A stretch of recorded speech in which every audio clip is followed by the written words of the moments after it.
All right, ladies and gentlemen, it's that time once again for a very, very special episode of V8 Radio. This could be described as an effulgent episode of V8 Radio, Kevin. Effulgent? Yeah, or effulgent, which means glowing with a radiant light. Wow, it's effulgent. And I am buzzing so much, I am glowing. Well, for sure, for sure. So the reason why this episode is so very special is we are recording this live to record in the dead center of the center hall of the SEMA show 2021. And I'm actually present this time. Yes, you are. So if you've heard our V8 Radio podcast before, I'm Kevin Ostie, joined as always by our esteemed co-host, Mr. Mike Cuball Clark.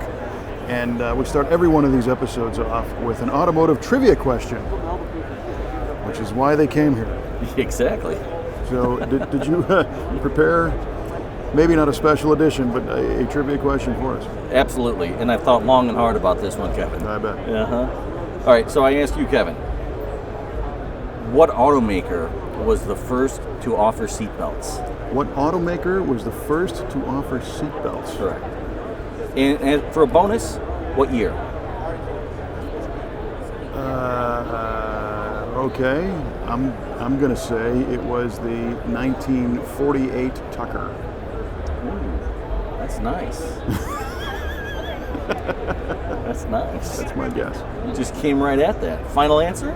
It is my final answer. 1948 Tucker, the man says. And the Tucker torpedo.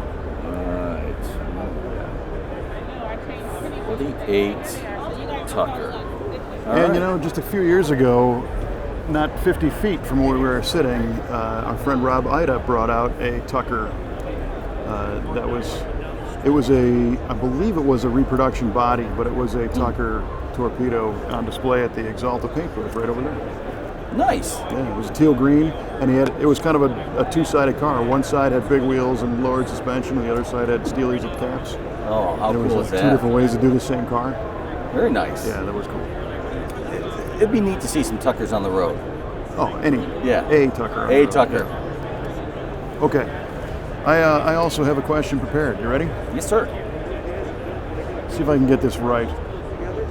So, if you went out and bought a brand new 1963 Pontiac Tempest with the 326 V8 option, okay, what engine was in it?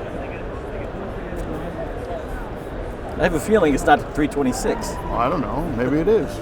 Maybe I just gave away. Maybe he just gave it away. Just to be, because I know we got a lot of distractions around here. Yeah, okay. I need to stay focused. Oh, heavens to Betsy. Okay, so if you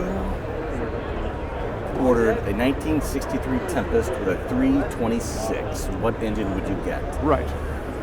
It's Pontiac, Tempest, small car. You would get... Thinking about Stan Antlo and the world's fastest Tempest? That was a 421 Super Duty. That's not what you're That's not what you get. Yeah. No.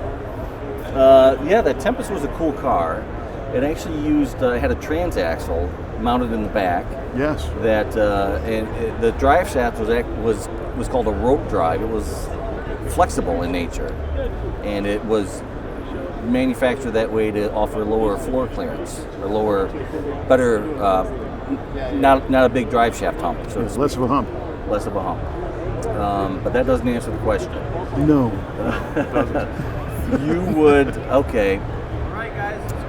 I'm going to say that the 326 wasn't offered or it wasn't available, and I'm going to say you would have gotten the 4-cylinder, which was in essence a chopped in half V8, like a chopped in half 389. Uh-huh. And that's what you would have gotten.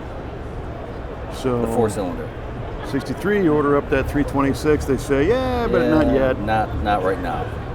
And we're going to take a bandsaw. Well, it was a production engine, yeah, but it's a funny engine because if you look at it on one side, you swear you're looking at a V8. And you walk around the other side of the car and you see nothing but, an intake manifold and a carburetor and no other bank of cylinders. Yeah. Those are cool. I've seen those before. It's surprising that they ran smoothly, and it is.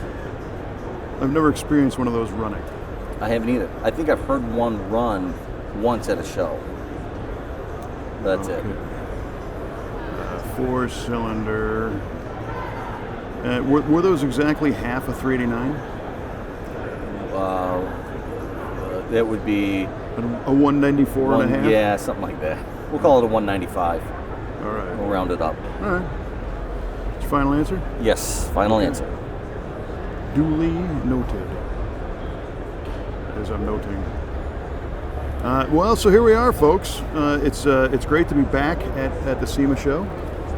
It is phenomenal to be back at the SEMA show. And this year, I'm able to take in everything to stay for the full week, or the full 4 days anyway, and enjoy everything I wasn't able to the last time I was here, and it's been phenomenal. Yeah. Well, there's been a lot of different sentiments here, and there's still kind of this disbelief that we are having disbelief about having a show. I see. Right? People still kind of in disbelief that this had to stop. And I was surprised about that, yeah, to be honest with you. We're all like, really? This didn't happen? Yeah. But then it's like, really? This is happening again? Yeah. So a big concern was that early on in registration was very strong for the show, and then the Delta variant started coming around for the COVID mess, and people were getting concerned, so some people pulled out of the show, and that kind of started to feed itself, and other people were like, hey, I'm not going because of the Delta thing, and they're going to make us do, somebody even suggested they would be giving vaccine shots like on the doorway to get in, just like all this extreme crazy stuff. And the SEMA organization was just maintaining the whole time, no, we're going to do whatever the city of Las Vegas says we have to do, right, which at the time was a mask mandate indoors. Mm-hmm. But you didn't have to show any identification like a vax card or a recent COVID test. So then towards the end, as we got closer, a lot of companies realized that, well, if it's just a mask thing, no, we'll be in. We'll be back in. Mm-hmm. So then a lot of those people started coming back in. And today, we've got a show here. We have a great show. There was a great presence here. There's a lot of people. It's not elbow to elbow, but there's reasons for that. Not just because attendance may be down, but there's a whole new 1 million square feet of exhibition space that's available now. Yeah, the new West Hall. Yeah. So you can really spread out, mingle, and not be packed in like a can of sardines. Right. And I don't know that a lot of people realize that this experience was going to spread out regardless because the West Hall was being built. Correct. Now the funny thing is that hall just opened up this past July, so it would have been a construction mess in 2020. Yes. And I remember talking to Tom Gattuso, who's the VP that runs the show, back in 19, and he's like, I'm not sure how we're going to manage people going through all the construction and whatever. Right. Because they were also modifying the North Hall and all this stuff. So kind of in an act of serendipity, that got finished in time to where nobody had to experience that. But we are benefiting from all this extra space, so it's nice. Yeah, it is nice. I took a quick peek in that West Hall earlier today, and it's great. It's huge. It is huge. It's mammoth. I have not been over there yet. I was there in July for the SEMA Hall of Fame banquet. Was in that room. Okay. But they roped it off to make a a ballroom. Oh, right. I remember you saying that. Inside the giant room, so you didn't really know how big the place was. Mm-hmm. But now that is where all of the truck and off-road stuff is, right? Yes, and vehicle accessories, like our friends at WeatherTech have a display in there. So other off-road things are there. But yeah, getting back to that thing when they kind of enclosed it, it was like an exhibit hall within an exhibit hall. And, yes. And this is a show within a show. Mr. Ashton, yes. It's really happening. So, yeah. So at this point, rather than talk about what the show is not, I want to talk about what it is. Yes. And it's been great. There are so many people here with this sense of relief to be able to reconnect and see industry connections that you've known and friends and make new ones. And you almost have to kind of kickstart yourself back into the mode of, let's get past the novelty of what happened and get back down to business. Absolutely. People are making contacts. They are utilizing the show for what it's meant to be utilized for. Yeah. Making contacts, building your business, building your brand. I saw Tom Gattuso, to mention him again. I saw him this morning, and he said the show process this year was very similar to starting a carbureted car that hadn't been run in a year and a half. And the choke kind of sticks, and it sputters a little bit, and it blows some smoke, but pretty soon it heats up and starts smoothing out. And he said, so from the organization that handles the logistics, which is Freeman, for those guys to get back in motion, to building trade shows, to even the people scheduling air travel and hotels and the companies, everybody was a little bit shaky and smoky in the beginning, but then it clicked and everybody's rocking and rolling now. Everything's been super smooth here.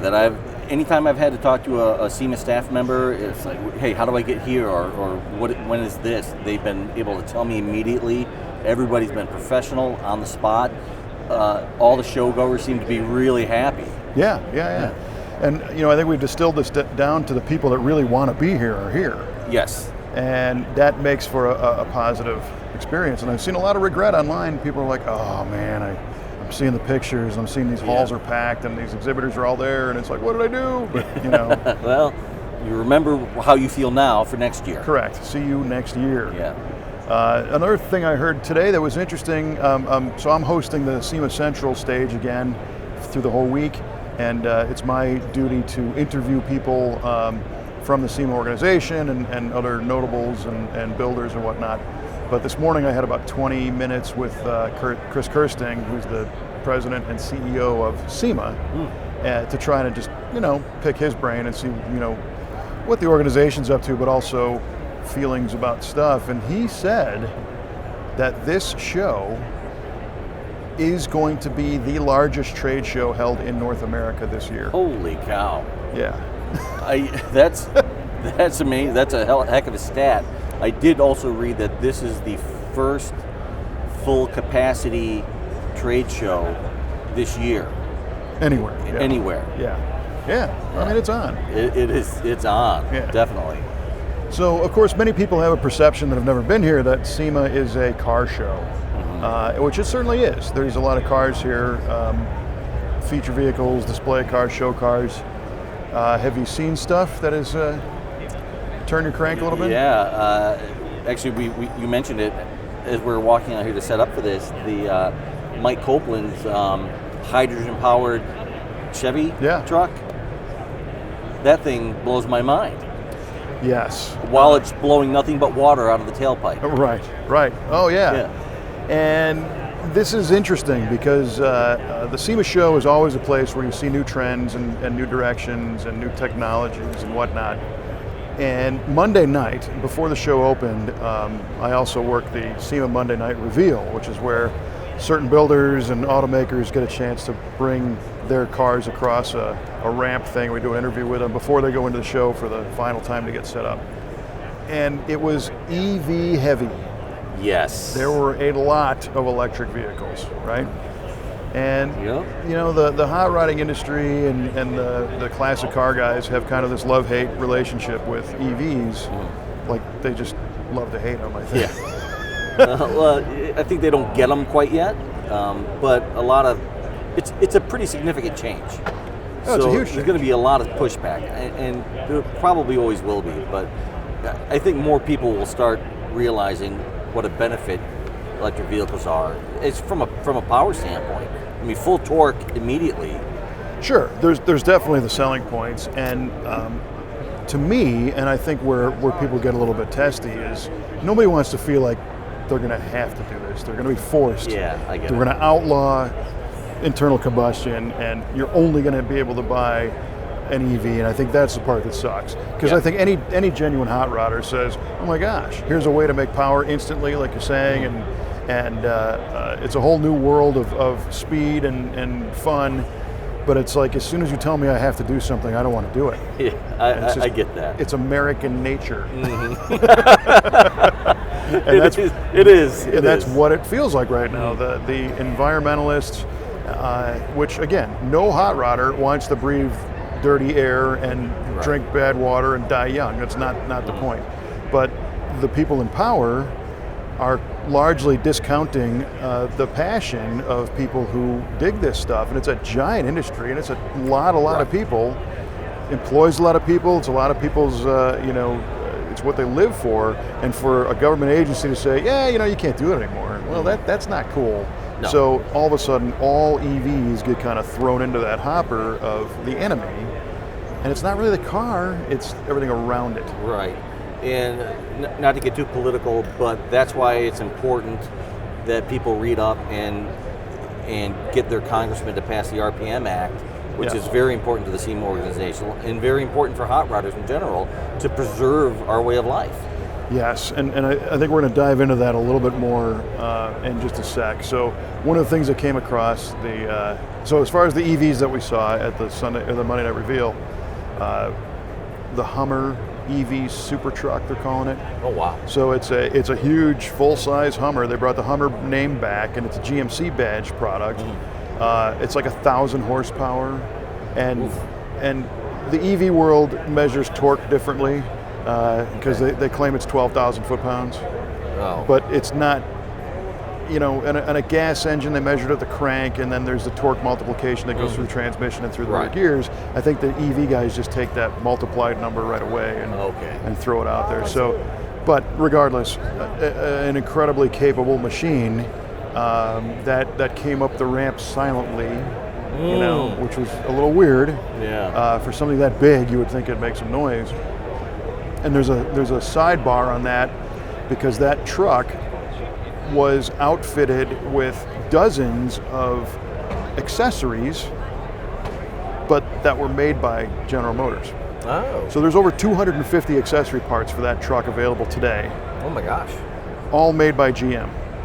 And I thought, well, here we are at the SEMA show, which is the world's biggest aftermarket industry show, and General Motors, we talked about this before, do OEMs belong at the SEMA show, but here they are bringing their own aftermarket stuff. Yes, their own. So that's interesting. Are they? What they've identified is that there's a huge piece of the pie from a business standpoint in personalization and accessories. And what my thought is, people are going to be able to buy that rack and that they even have a tent and for overlanders and all that stuff from the dealer. Maybe finance it with the build of the truck. But at the same time, the aftermarket's going to come out with cooler stuff, and people are going to be like, I don't want that GM. Right. I want this other cool thing. That's right. I want this one from from Superlift or from whatever. So that was one of the EVs. There's a television show out that's hosted by Ant Anstead and Christy Lee called Celebrity IOU Joyride. Okay. And the latest edition, one of the later episodes, features an electrified 1963 Buick Electra. And I think we talked about that before. Yeah, we have. Car came out really cool. It's got a carbon fiber hood, and they took a Karma Rivero and electric car and just peeled the body off and threw the Buick body on it. The wheelbase was only 30 centimeters off. Oh wow! Which that's significant. Not much though. No. You think an electric vehicle to a 63 Buick to be what, an inch? 30 centimeters? Yeah. No, that's more. You mean 30 millimeters? Yeah, I guess so. 30 millimeters. Yeah. I don't know. It trains about an inch and a half. So okay. Not much. In that respect, no, that's not much. But they had to widen the track a little bit and do some real fabrication. But to hear a silent old Buick was a little bit weird. But the car, the premise of that show is they team up with a celebrity who recognizes that somebody helped them along the way be successful, and the celebrity has Ant and his team with Christy build the car, and then they go and present the car to the worthy person. A moment of silence, please. Yeah. Mr. Chip Foose just entered the room. Yeah, right. Here he is.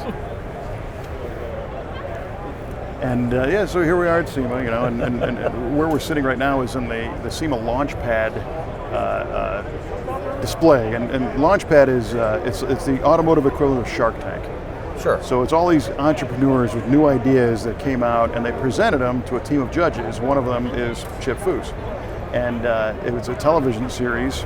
And coming up tomorrow night at the SEMA banquet, they're going to award the winner of the launch pad, Sure. who's going to get $100,000 to Right be able on. to develop and retail their products. Some of these products, I think, are actually available for sale already since the start. Others are just, ideas. So they created this little lounge section with tables and stuff where you can check all these things out. So that's where Very Mike nice. and I are. And Foose, being one of the judges, just walked in, and he's getting his picture taken by the Mech Magnet right now, which is a stick-on magnetic protection film for Jeeps, which is kind of a neat idea. Very nice. There he is, sticking his head through the window. So, anyway, we had that EV Buick, and so here's a funny thing, right? I've got, and the celebrity for that particular episode is James Marsden, and James has done a lot of voices for Sonic the Hedgehog films, and he was in Anchorman 2, and he's done a bunch of HBO and Netflix series, and so he's an A-list actor. Yeah, he's legit. He's the real deal. So we're talking to him on stage with Anstead, and the guy that they're going to gift this car to is in the audience. His name is Will. It's Marsden's brother. Oh, okay. And I'm looking at this thing, and the car was so big it wouldn't come up the ramp because it was too low and it was going to high side on our thing. So the car's down below us. Well, I'm looking down on it, and I see this carbon fiber hood. And Anstead is telling us about the hood, that they had this molds made, and this guy made this special carbon fiber hood. And I noticed that in the early 60s, Buick would do different lengths of their Electras, and there was one that was a Park Avenue, which was actually a shorter trunk. Oh, really? Yeah, and I think they called it the Park Avenue because it was more conducive to city parking, is my guess. But this was a stubby one. And I told that story, and everybody in the audience is like, we don't know, we don't care. And Kelly was in the audience, she's like, yeah, only OSD knows about this stupid Buick trivia, whatever. So right after the event, and I had mentioned that we have a 62 Electra in our shop, being Paul's car, and we commented on that. It's not electric, of course, but the guy that made the hood sends his business card over saying, hey man, do you want a hood for yours? And I'm like, oh my gosh. It's the last thing Paul needs. But yeah, so no, we're not going to buy a carbon hood for that car because it's going to be worth 5 times the value of the car, and that's not the purpose. But how cool is that? That is great. That if anybody, and such an obscure part as a custom carbon hood for an old Buick, just in conversation, here's a guy. Yeah. It's repeatable now. He can make it. Yeah. So that was another one of the EVs. So there's a lot of them here. But the big one was Project X. Yes. I heard a little bit about that shortly before the SEMA reveal that was going to be here. And that kind of surprised me. At first, I thought, why would they do that? But then I realized that's what Project X is. It's a test bed for powertrains. So yeah, that's what Project X was all about. And for those who don't know the car, right? So back in 1965, Popular Hot Rod magazine, which was an Argus publication back then, I guess, or Macmillan, set out to do a long-term magazine serial project car. Yeah. And at the time, in the mid-'60s, you could buy a 57 Chevy pretty cheap. I think they paid $250 for it. They paid $250 for a 57 210 sedan that they found in Santa Monica. Oh, hold on, here comes Chip. Here comes Hey, Chip. How are you? I'm doing great. How you doing, buddy? Good to see you. How you been? Good. Great. Right on. See you later, buddy. Nice to see you. I know you're busy. I just want to shake your hand. Hey, thanks. Doing a great job on the judging. Thank you so much. Yeah. It's a pleasure. We'll see you Thursday. That's Alex. He's last year's one of the Manufacturer of the Year award for red line detection. Manufacturer here at SEMA last year. So Very nice. yeah, and the other guy, I think his name was Chip. I've heard. I think is that his name? You asked for this one, folks. It was a live show, right? Okay, so anyway, Project X. Yeah, so it was a Canyon Coral 210 tan top, tan two-tone interior with a 283, 260 horse power pack, V8 under the hood, and immediately they go to work changing stuff on the car. Sure. And they would I don't know, bolt some headers on it, write a story, say what it did, come back next month, see how it performed next month, and what are we going to do next time. And the thing has been appearing in magazine stories for like 50 years. Yeah. Anybody who read Popular Hot Rodding knows this car. Mm-hmm. It of course was also featured in Hollywood Nights. Yes. Tony Danza's car and Michelle Pfeiffer. Small block blower in it. Yep. And so I think it's had 12 different drivetrains in it over the years.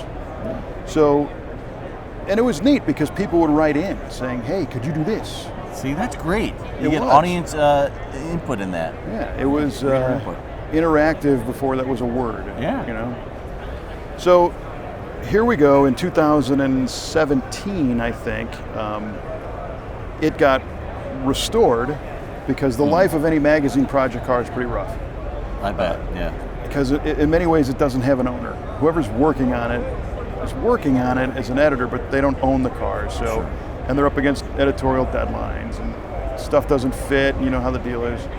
So the car lived a pretty rough life of getting its guts ripped out and put back in, and over again. So they decided to restore this car, and they worked with Chevrolet, who brought it in and basically redid the whole car. Did a very nice job. But they changed the image of the car from kind of your 70s street machine to a more pro touring style. Yes. LS motor, flat hood, bigger wheels, brakes. Doing what Project X does, changing every couple of years. There's Miles Kovacs. Oh yeah. Miles Kovacs, former guest of the show. Former guest of the show, 2020 Person of the Year, and also another judge here at Launchpad. Yeah. Founder of Dub Magazine. That's it, yeah. But when they put the LS in the thing, people lost their minds. I don't. Again, I don't get it. Just doing what Project X does. It's what Project X is. They lost their minds. Well, now they do the electric thing, and people are like jumping off cliffs. I mean, they've lost more than their minds. Right. So all over social media on Monday afternoon. So Chevrolet, well, under the popular hot rodding brand, Motor Trend brand, actually, Hot Rod. Hot Rod kind of owns it now because that magazine's long gone. Popular Hot Rodding. They start releasing a little video of Cagnazzi Motorsports, who did the electric conversion. It's going to be a Motor Trend television thing. I don't know what show is going to carry it, but you'll be able to watch it on Motor Trend. Put a little teaser video out Monday morning. People go nuts. Oh, they had to know people were going nuts too. Well, yeah, I mean, because here we are a week after Chevrolet releases the 632 big block 1,000 horsepower crate motor, which would have been a shoo-in for Project X. Yes. It kind of fits the mold. It would have been expected. Mm-hmm. And when they release this video, so I'm seeing all these things online like obituaries, Project X is dead, and they ruined this car, and how could they mess with such an icon, and blah, blah, blah. Meanwhile, in like 3 hours, I have to unveil this thing in public to this angry mob.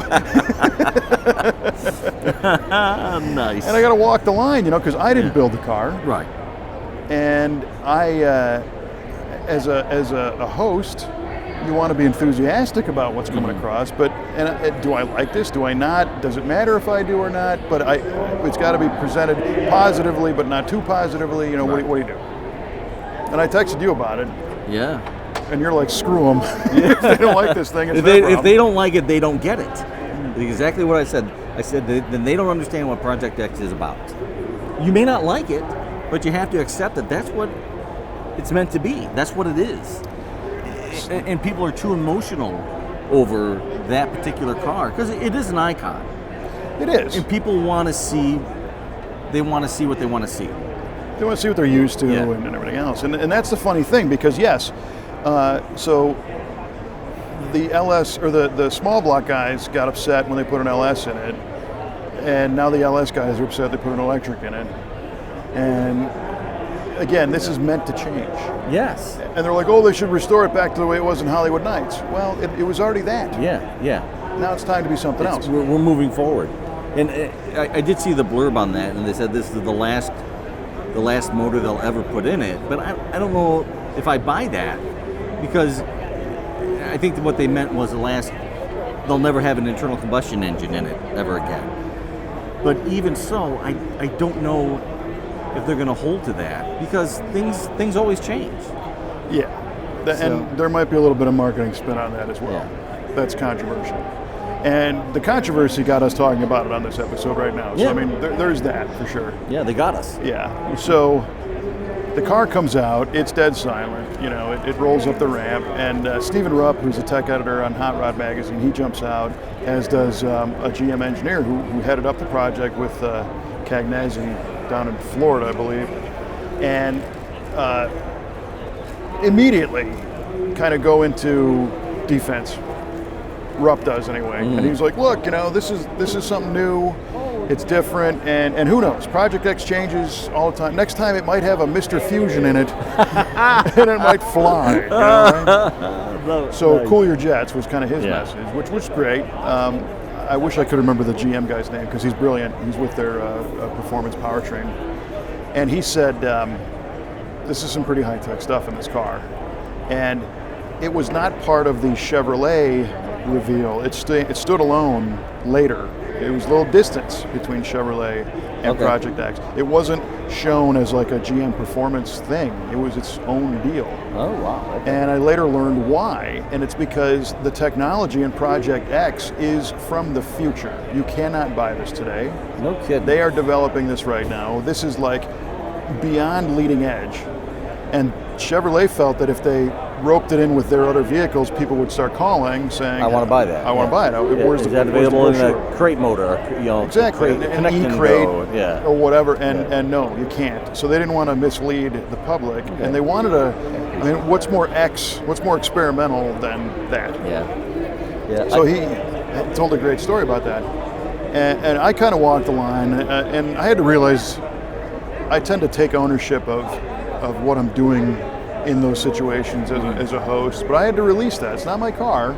It's not really my purpose to endorse or discredit. Right. It's my job to let the people tell the story. So I'm letting them tell the story. You make up your own mind. But I felt the need to kind of wrap this up somehow that would hopefully make sense to everybody. So I took the approach, which I fully believe. I said, look, if it doesn't really matter to me if you want to put a gas motor in or put an electric engine and motor, switch those, gasoline engine, electric motor in. But what I value is that today we still have the freedom to do so. Yes. And that's a thing. It's a real thing.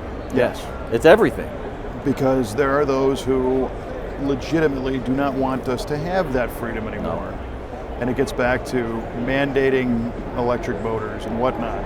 So you had mentioned the RPM Act, and the RPM Act is, on the outset, it's designed to help people keep the legal ability to turn a production vehicle into a race car. Mm-hmm. But it does have further reaching implications to educate Congress to say, look, these guys, you with your GTO, when you drive it twice a month, you're not killing the planet. Right.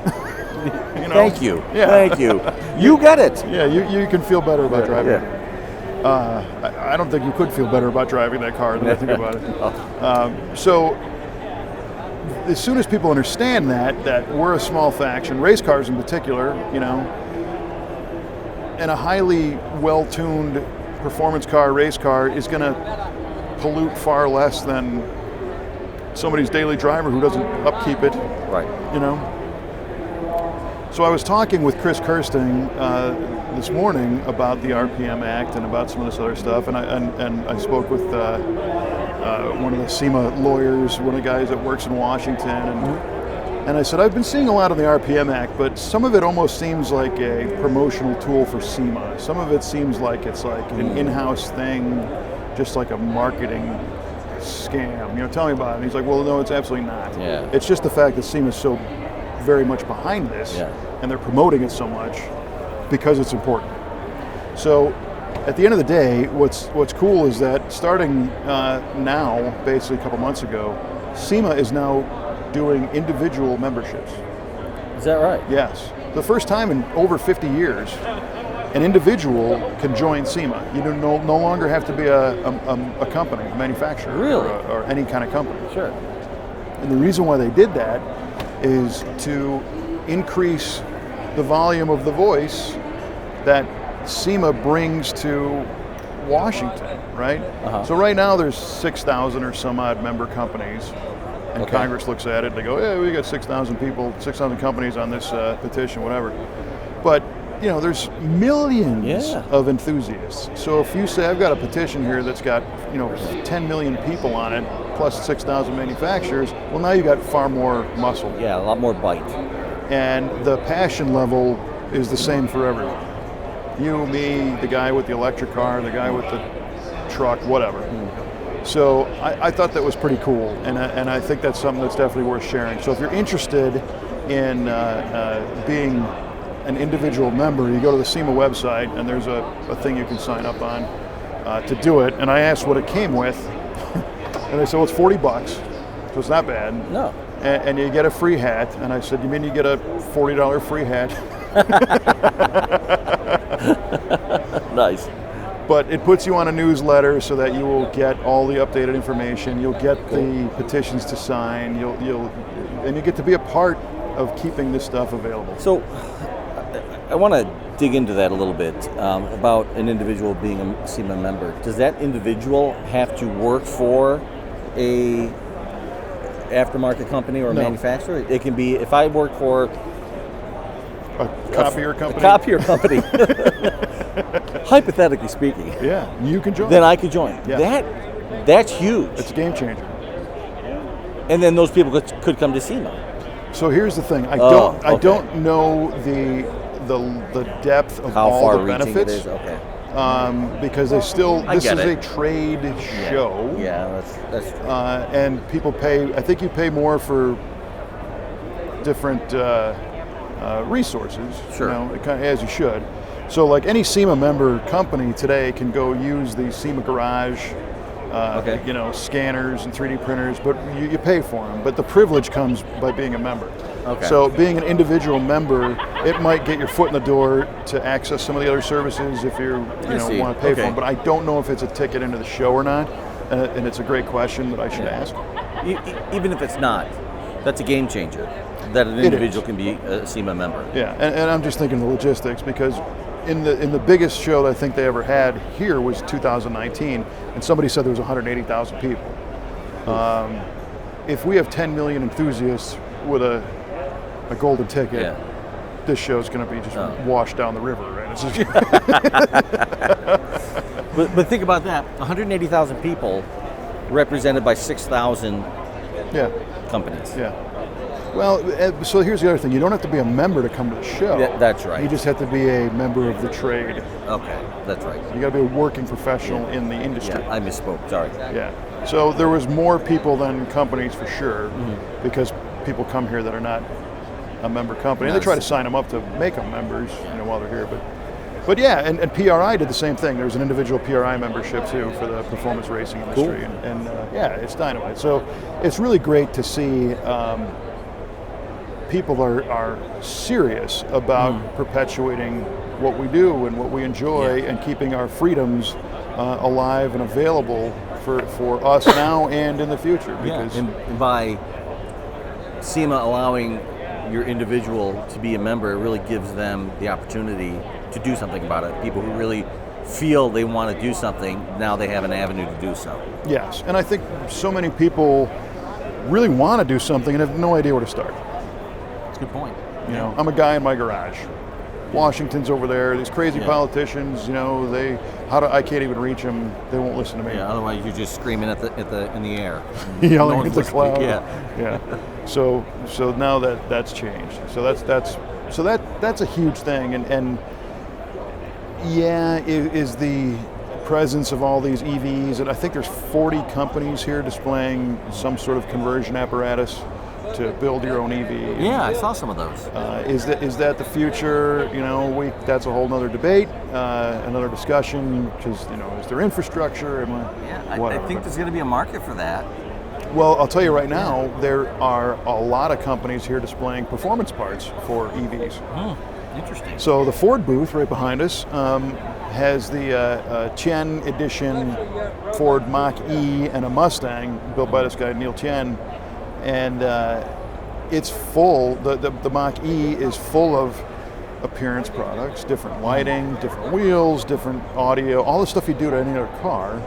And then they changed some of the electronics to the way it drives and stuff like that. So they're still hot rodding them. It's just a different platform. And for anybody who thinks that the Mach-E is a flop, it's outselling the regular Mustang.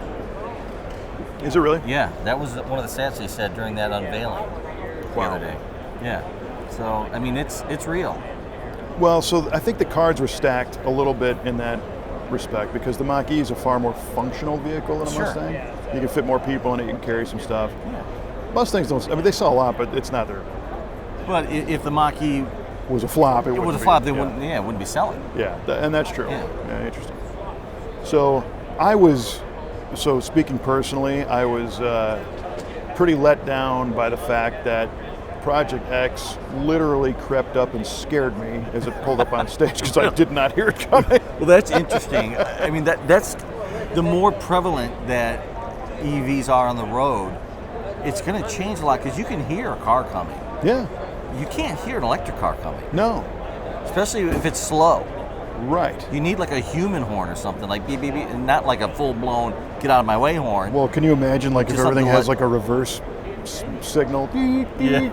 All these things driving around. Especially autonomous, electric, silent killers. Yeah, no doubt.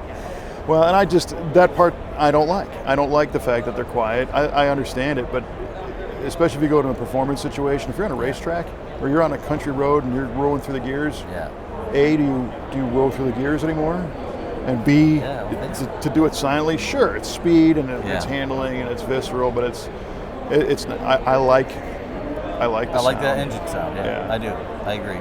Which gets us back to Arrington Performance and Mike Copeland and that hydrogen pickup truck that was unveiled, which I need to learn more about. But that he's working on a conversion kit to take a gasoline internal combustion engine and convert them to hydrogen. So keep the core engine, but just convert it to run on hydrogen. Yes. So now we get to keep our cylinder heads, and now we get to keep the sound and the performance modifications that we're aware of and that we know and love. So that's pretty cool. That's just running cool. on a and I think hydrogen is the future. And I was trying to think, well, why haven't people gotten on board with hydrogen powered stuff? And I think it's because it's basically free fuel, right? You know, who's going to profit? Yeah, I mean, well, it has to be manufactured or come from somewhere. Well, Someone's selling it. So, but there's not. But didn't the BMW hydrogen? They did a 7 Series, not production, but I think it literally split water up. I think you put water like in onboard electrolysis, and it made hydrogen gas with electrolysis. Yeah. So there's going to be some powerful people not liking that. Yeah, because so the environmentalists and the people that like water, like myself, are going to say, well, now you're taking our natural resource of water that we need to survive and turning it into a fuel product, which means it's an abuse. The same way they talk about ethanol as corn that could feed somebody or whatever. Except it's not a waste, because your emissions are water, and it evaporates back up into the sky and goes where it needs to go. Right. Yeah, it's kind of a win-win. Yeah, it really is. So it's fascinating, and again, it took just this little trip. I've only been here 2 days, and look at how much stuff we've absorbed and learned and saw just by that. And you and I did not set out to come to this show to seek out any of that. No, did not. I was not expecting the big EV presence out here. I mean, I should have if I would have stopped and thought about it, because it started with that eCopo Camaro a couple of years ago. Yes. That GM Chevrolet displayed. I mean, it's all kind of, and since then, electrics have just gained in popularity. I mean, Tesla is still selling like crazy. Oh yeah. So it's where the market's heading. Yes. It is, and I think the eCopo was more of a statement vehicle. Sure, yes. I think they were trying to say that electric is high performance. Yeah, and we can do it. Yeah, because you can't beat this car. It's faster than you. But this, and that's the best part. You and I talked about the SEMA moment concept of something happens here that you're not anticipating and it changes everything. And again, I was telling Chris Kirsting about that concept this morning in our interview, and he hadn't heard that before. And he's like, that's an awesome observation. You're right, that's what happens here. So unfortunately for those who didn't come, because there are ways to market products in different ways than coming to the show. Right. Online and other types of things. And some people have said, yeah, I don't need to do that. I don't need to spend the money because I can just, I'll run more Google ads or more Facebook, boosted posts or posts in a group somewhere. Yeah, but you're not going to get this. All the rest of it. Yeah. Chip Foose interrupting your podcast. Yes, for crying out loud. shaking my hand and saying, I'm doing great. Was that the same hand or the other one? Same hand. Oh man, now I'm not watching it ever again. Too funny. He was right here. Yep. So I think this will be the first of probably a couple episodes that come out of this experience because we really didn't talk about any cool parts or anything. I mean, this is just side nonsense, but it's totally worthy, Yeah, this show is just it's every car guy's dream. It really is. Yeah. And I know we talked about Foose a minute ago, but one of the things here this year is the Chip Foose experience, and it's what 20 cars, 20 Foose cars, including 4 Riddler winners, and 2 or 3 AMBR America's Most Beautiful Roadster winners, and then a whole bunch of overhauling cars and other TV cars, and then other stuff that he built long ago. The earliest one is from 1996. It's the Boyd Air. The Boyd Air, yes. Which is one of my all-time favorites. See, it's funny because until now, I'd never heard of the Boyd Air. Oh, no kidding. And I'm ashamed of myself for this. Yeah, you should be. I am, thoroughly.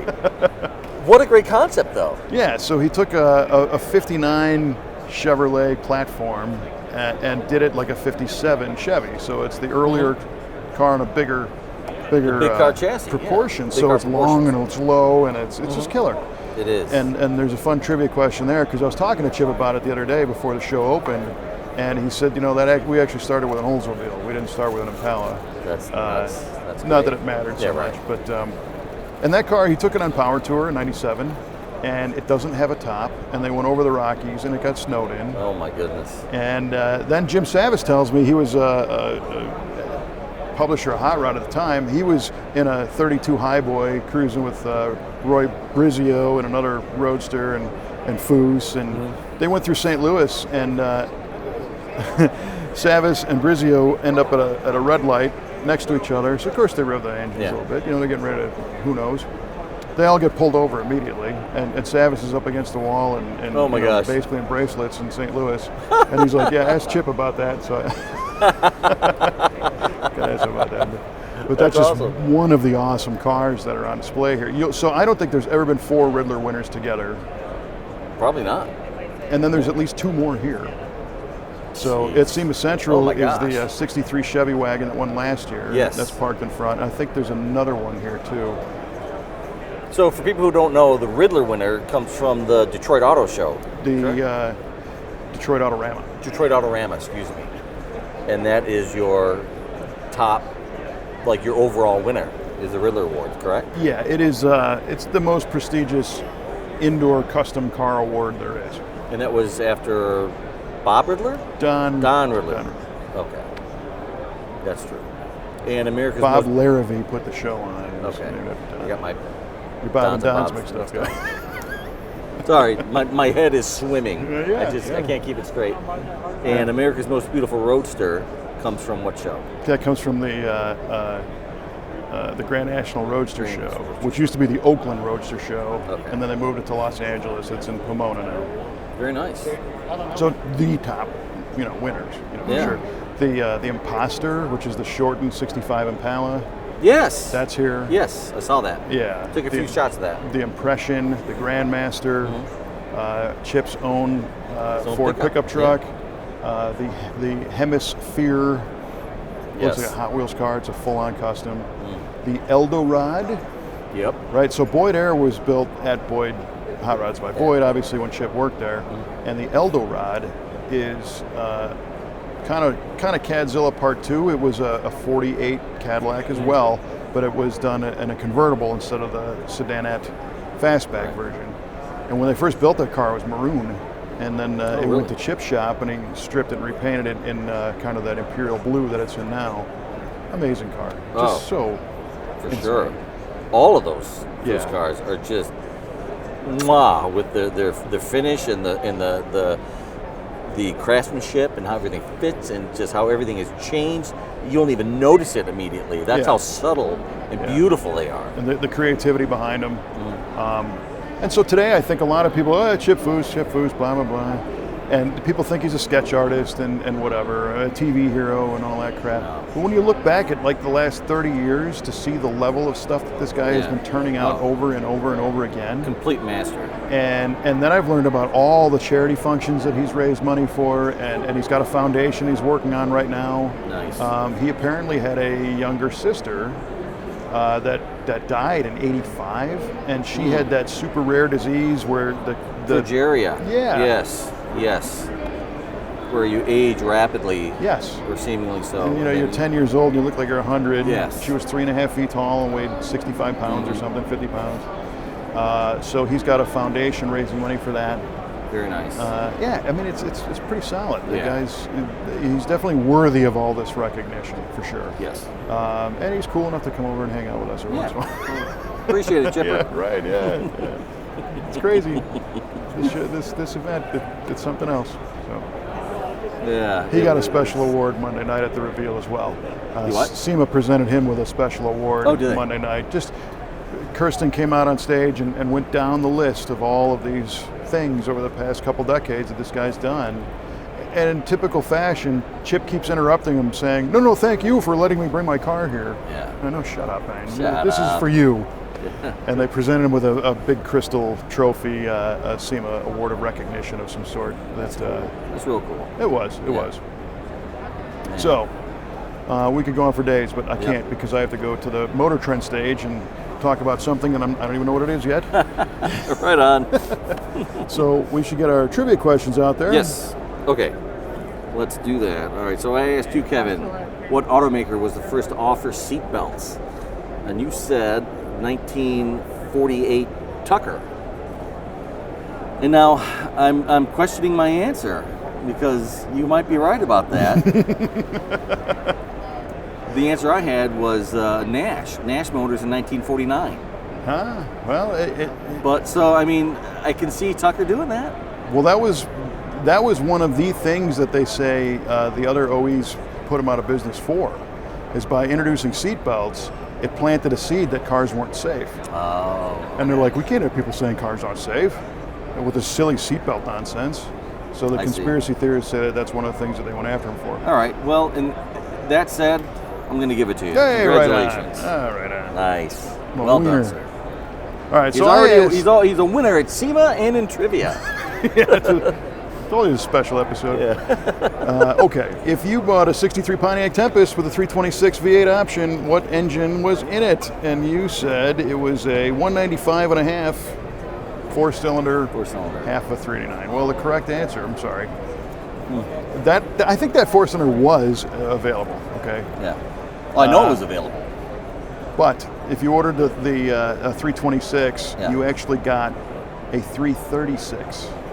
Shut your mouth, which was a Pontiac-built engine for GMC trucks.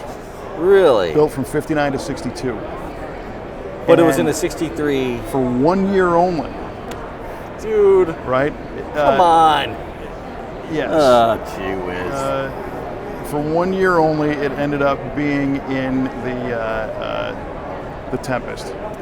And it measured 336 cubes. The Pontiac identified it as a V326. And on the emblems. I'm going to break your wheel of trivia. I don't like it anymore.